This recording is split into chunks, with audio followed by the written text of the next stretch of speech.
I have the pleasure to present to you Dr. Martin Luther King, Jr.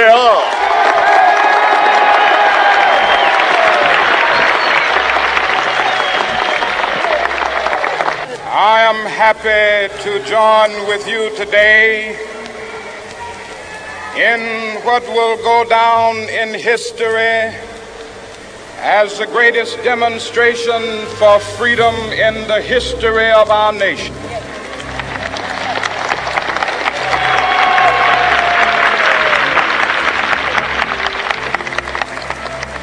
Five score years ago,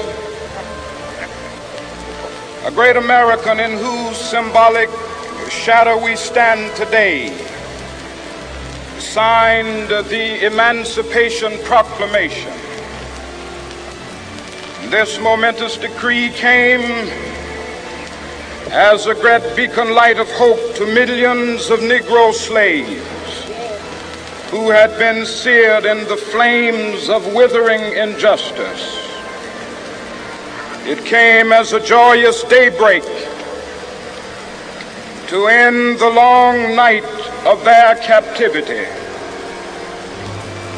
But 100 years later, the Negro still is not free. 100 years later, the life of the Negro is still sadly crippled by the manacles of segregation and the chains of discrimination. 100 years later, the Negro lives on a lonely island of poverty in the midst of a vast ocean of material prosperity. 100 years later, the Negro is still languished in the corners of American society and finds himself in exile in his own land. And so we've come here today to dramatize a shameful condition. In a sense, we've come to our nation's capital to cash a check. When the architects of our republic wrote the magnificent words of the Constitution and the Declaration of Independence, they were signing a promissory note to which every American was to fall heir. This note was a promise that all men, yes, black men as well as white men, would be guaranteed the unalienable rights of life, liberty, and the pursuit of happiness. It is obvious today that America has defaulted on this promissory note insofar as her citizens of color are concerned. Instead of honoring this sacred obligation, America has given the Negro people a bad check, a check which has come back marked insufficient funds.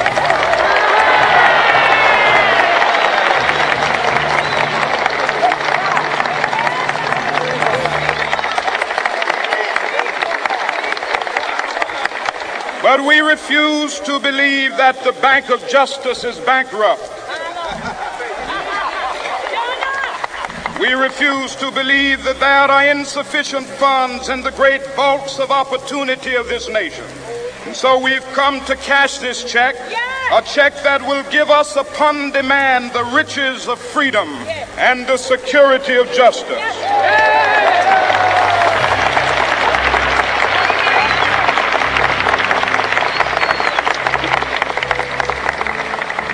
We have also come to this hallowed spot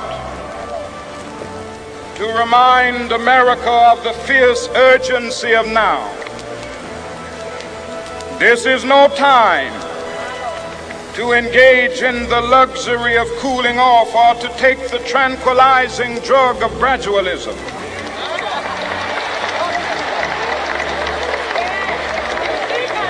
Now is the time to make real the promises of democracy.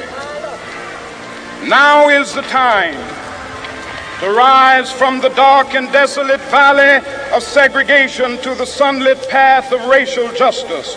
Now is the time to lift our nation from the quicksands of racial injustice to the solid rock of brotherhood. Now is the time to make justice a reality for all of God's children.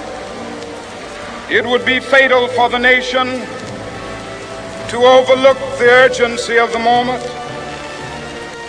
This sweltering summer of the Negro's legitimate discontent will not pass until that is an invigorating autumn of freedom and equality. 1963 is not an end, but a beginning. Those who hope that the Negro needed to blow off steam and will now be content will have a rude awakening if the nation returns to business as usual.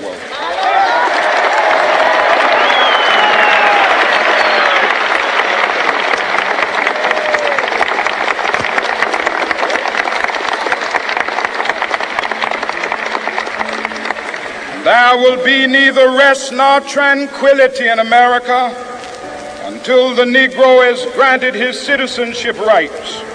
The whirlwinds of revolt will continue to shake the foundations of our nation until the bright day of justice emerges.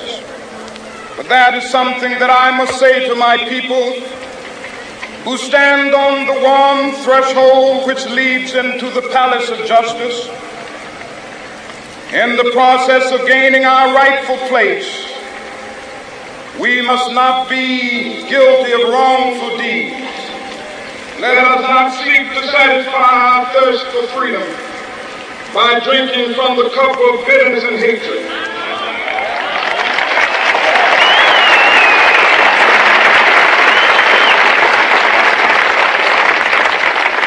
We must forever conduct our struggle on the high plane of dignity and discipline. We must not allow our creative protest to degenerate into physical violence. Again and again, we must rise to the majestic heights of meeting physical force with soul force. The marvelous new militancy which has engulfed the Negro community must not lead us to a distrust of all white people. For many of our white brothers, as evidenced by their presence here today, have come to realize that their destiny is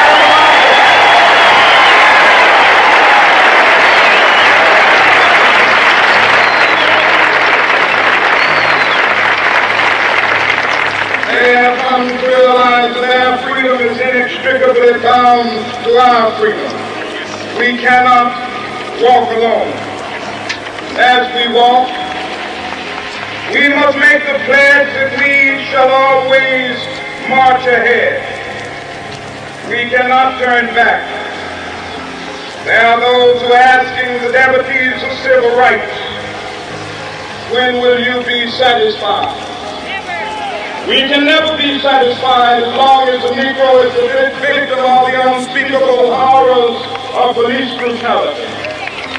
We can never be satisfied as long as our body is heavy with the fatigue of travel, cannot gain lodging in the motels of the highways and the hotels of the city.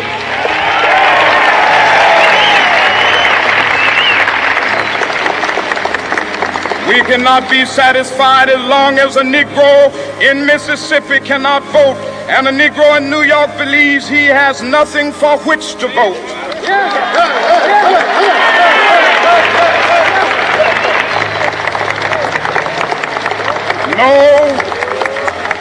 No, we are not satisfied, and we will not be satisfied until justice rolls down like waters and righteousness like a mighty stream.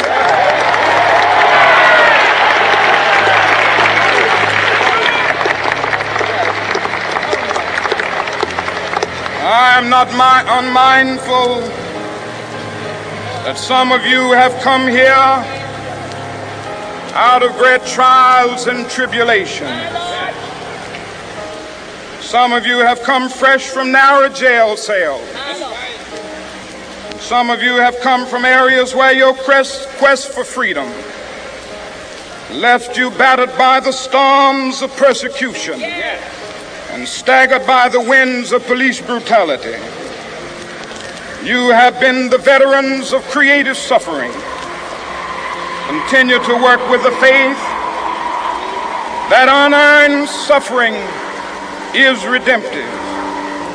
Go back to Mississippi.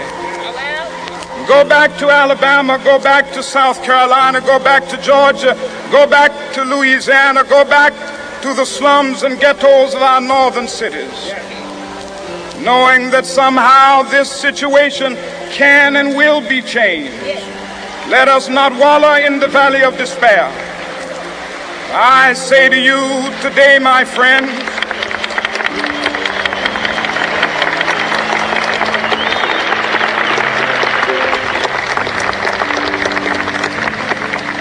so even though we face the difficulties of today and tomorrow, I still have a dream. It is a dream deeply rooted in the American dream. I have a dream that one day this nation will rise up and live out the true meaning of its creed. We hold these truths to be self-evident, that all men are created equal.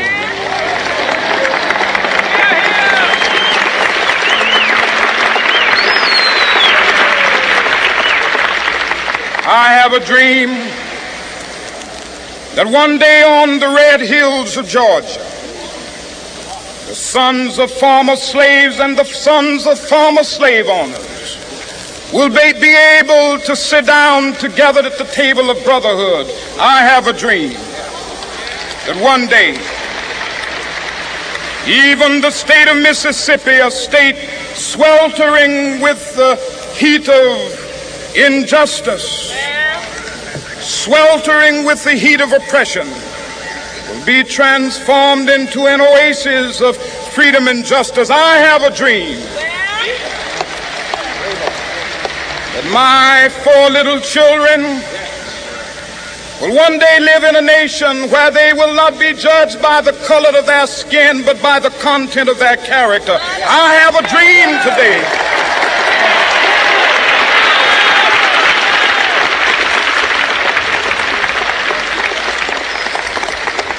I have a dream that one day down in Alabama, with its vicious racists, with its governor having his lips dripping with the words of interposition and nullification, one day right there in Alabama, little black boys and black girls will be able to join hands with little white boys and white girls as sisters and brothers. I have a dream today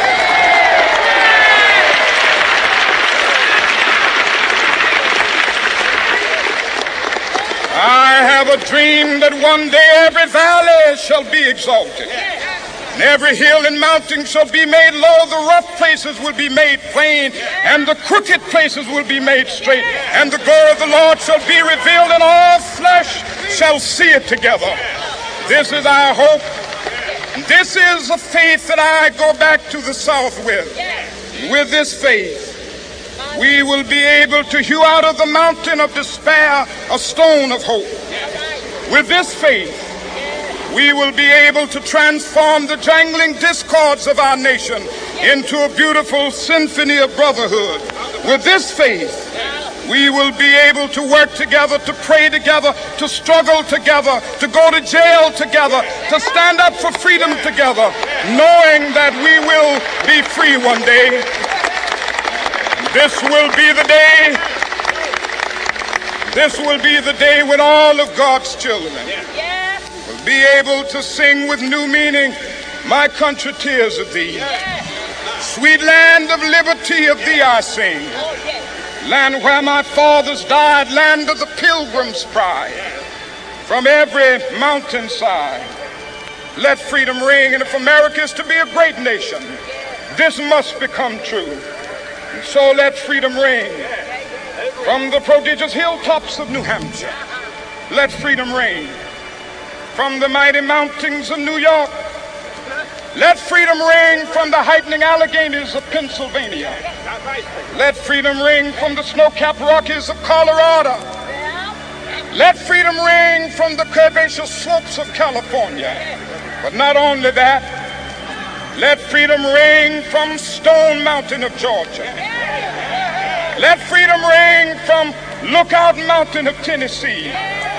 Let freedom ring from every hill and molehill of Mississippi, from every mountainside. Let freedom ring, and when this happens, when we allow freedom ring, when we let it ring from every village and every hamlet, from every state and every city, we will be able to speed up that day when all of God's children, black men and white men, Jews and Gentiles, Protestants and Catholics, will be able to join hands and sing in the words of the old Negro spiritual, free at last, free at last. Thank God Almighty, we are free at last.